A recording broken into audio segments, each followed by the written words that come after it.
In this video, we're going to talk about the worst casino scams in America. In 2023, American casinos made $66.5 billion, more than Hollywood, more than the entire NFL, and almost none of it was an accident. You've probably heard the stories. The MIT blackjack team, the guy who cracked the slot machine code, the crew that hacked the cameras. Everyone loves those stories because they're about the little guy outsmarting the house. But here's what nobody's talking about. Those people were amateurs. The real scam isn't someone cheating the casino. The real scam is the casino itself. And what makes it so brilliant, so absolutely untouchable, is that every single piece of it is completely legal. This is not a story about card counters. This is a story about an industry that took a century of behavioral science, hired the best psychologists money could buy, built an addiction machine so effective it generates more revenue than the movie industry, and then convinced the government to protect it. Let's follow the money. Before casinos became the polished resort complexes you see today, gambling halls were straightforward. You walked in, you played, you left. The house had a mathematical edge. The odds were always slightly in their favor, and that was enough. But somewhere in the mid-20th century, the industry realized something. The math alone wasn't the problem.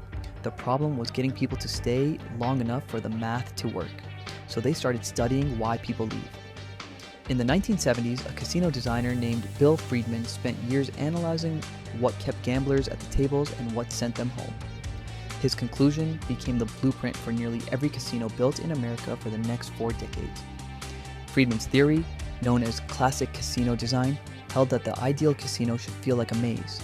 Low ceilings, intimate spaces, no sightlines to exits, slot machines placed not along the walls but throughout the floor, winding pathways that disorient you, slow you down, and expose you to as many games as possible before you can find your way out.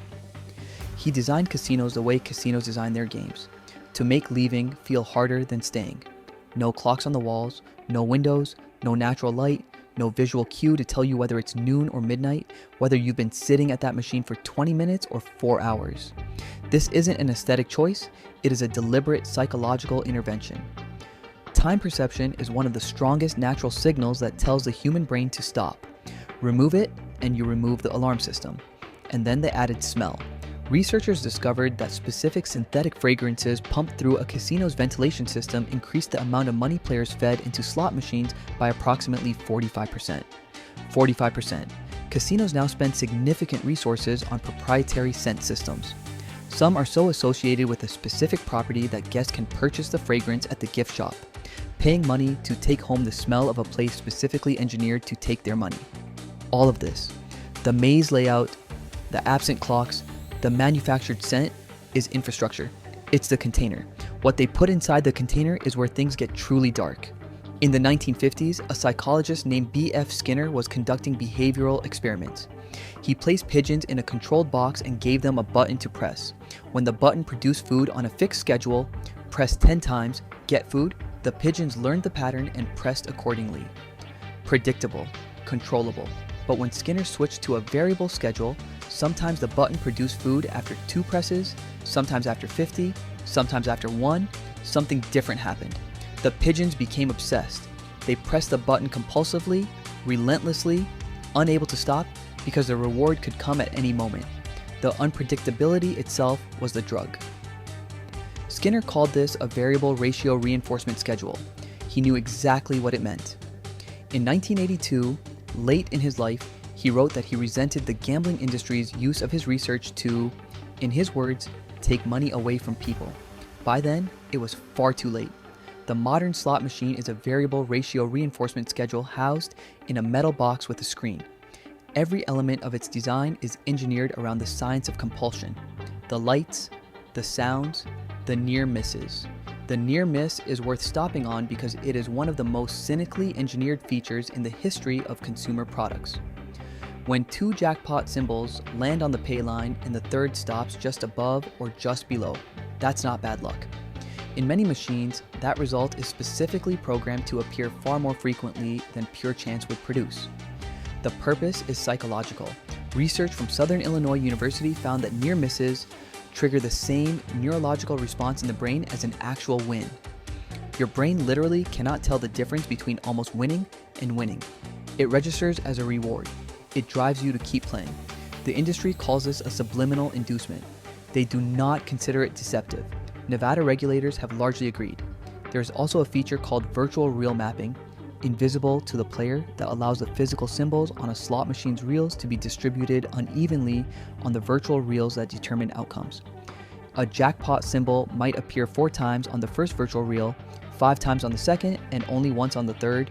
The first 2 reels will land on it frequently, the third almost never. The result is a machine that constantly shows you the first 2 pieces of a jackpot and almost never delivers the third, manufacturing hope on an industrial scale. By 2010, there were approximately 947,000 slot machines operating in the United States. They now occupy nearly all of the floor space in most American casinos. In Nevada alone, in 2024, slot machines took in $10.5 billion. The entire US movie box office that same year was $8.5 billion. Slots made more money than every film released in America combined. Now, here's the part the industry spends millions trying to make sure you never think about. Who is actually paying for those numbers? The American Gaming Association, the casino industry's own trade group, has repeatedly argued that problem gamblers represent a small percentage of players and that the growth of slot revenue is driven by recreational gambling. But the data tells a different story. A study published in the Canadian Medical Association Journal found that approximately 60% of gaming machine revenue comes from problem gamblers, not from the occasional visitor on a Vegas vacation, from people who cannot stop. One research survey found that 71% of people seeking treatment for gambling addiction had no prior addiction issues before they started playing video lottery terminals, a category that includes slot machines, meaning the machine created the addiction. The person did not arrive with a predisposition, they left with one. Researchers at MIT who studied this phenomenon extensively concluded that modern slot machines are designed to produce what they call continuous gaming productivity, an internal industry term for keeping players in a trance-like state the gamblers themselves describe as the machine zone. Players in this state report that they are not playing to win. They are playing to stay in the zone, to feel nothing, to disappear. One player described it as being in the eye of a storm, total stillness while the world spins around you. The machine is designed to create that state. The machine is designed to make leaving it feel like pain. Scott Stevens was not a problem gambler. He had no prior addiction history. He attended a trade show in Las Vegas in 2006, played a slot machine, won a jackpot, and was hooked. Over the next 6 years, he became a regular at the Mountaineer Casino in West Virginia. He won occasional jackpots, some of them 6 figures. He lost more. In 1 year alone, he allegedly lost $4.8 million. He concealed everything from his wife, separate bank accounts, a work address for gambling correspondence. On August 13th, 2012, he drove to the casino, checked his balance, $13,400, and played until it was gone. Then he drove to a nearby parking area and shot himself. His wife filed a lawsuit against International Game Technology, the manufacturer of the machines her husband played. The case asked a single question. Did Scott Stevens die because he could not control himself? Or did he die because he was the victim of a system carefully calibrated to exploit exactly that kind of person? The lawsuit was not successful. The machines were legal. Here's the final layer that most people never reach, and it is the most important one. The casino industry paid $590 million in federal taxes in a single recent year. State governments collect billions more. In states like Nevada, Mississippi, and New Jersey, casino tax revenue funds, public schools, infrastructure, and state budgets. The government is not a regulator of the casino industry. The government is a partner in it. Every dollar extracted from a problem gambler in a state-licensed casino partially funds the state that licensed the casino. This is why the machines have never been meaningfully regulated at the federal level. This is why near misses remain legal. This is why virtual reel mapping is not required to be disclosed to players. This is why casinos are not required to display the actual odds of any game. An industry that presents itself as entertainment is structured, financed, and protected like an addiction pipeline, because the addiction is the product. The people who built slot machines did not sit in rooms and say, how do we addict people? At least, that is what they say. What they did say in memos, in industry publications, in design manuals, is how do we maximize time on device? How do we engineer continuous gaming productivity? How do we keep the player in the zone?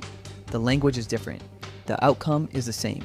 Bill Friedman, the designer who gave the industry its maze blueprint, eventually broke from the casino world. He spent years afterward studying what he had helped build. He became one of its quiet critics. Natasha Dow-Schul, an MIT anthropologist who spent over 15 years embedded in Las Vegas studying machine gambling, wrote that the architecture of addiction was not an accident or a side effect. It was a design objective. The machine zone is not a bug, it is the product. The worst casino scams in America are not the ones pulled by clever cheaters with cameras in their sleeves or algorithms in their pockets. The worst casino scams in America are the ones you walk into voluntarily, in a building designed to make you forget what time it is, playing a machine programmed to make your brain feel like it's almost winning, while your money disappears one variable ratio spin at a time. The house doesn't just always win. The house built the game, hired the scientists, lobbied the government, engineered the architecture, and called it fun. And if the machines that took Scott Stevens' life are still operating in West Virginia right now, and they are, then nothing has changed. So tell me, what other industry should we be exposing next? Drop it in the comments, because there are a lot more buildings with no windows and no clocks.